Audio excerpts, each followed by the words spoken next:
JP. Kinuwento nga sa atin ng mga paserong sakay ng Xiamen Aircraft ang kanilang hindi makakalimutang karanasan bago at matapos ang anilay nakakatakot na paglanding.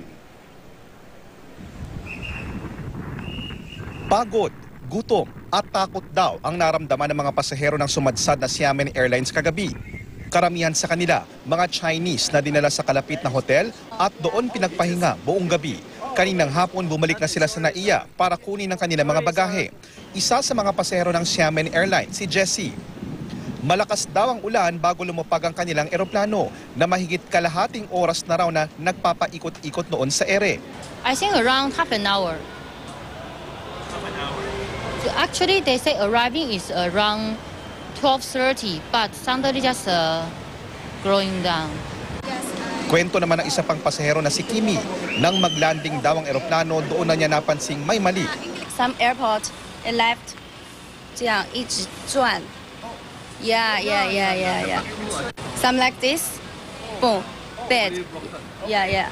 And the 翅膀怎么说? Wings, bad.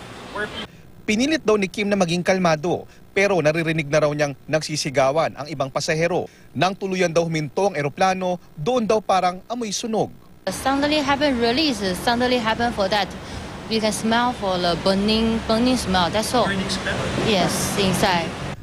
Habang nagpapanik daw ang iba, ang sinabi raw ng piloto sa kanila ay lumabas kaagad at huwag magdala ng bagahe. They didn't say anything. Just say we are going out just slowly and don't take in the luggage. That's all. Yeah. Very good. Because they can control the time lah. If not, maybe so bad already lah. How are you now? Are you okay? It's okay. Vicky, sa kabutihang palad ay wala namang napaulat na nasugatan dun sa mga pasahero ng Xiamen Aircraft at sabi ng MIAA, inaasikaso na rin ng airline company ang flight at susunod na flight booking ng mga pasahero. At yan muna ang latest. Balik muna sa iyo, Vicky. Maraming salamat sa iyo, JP Soriano.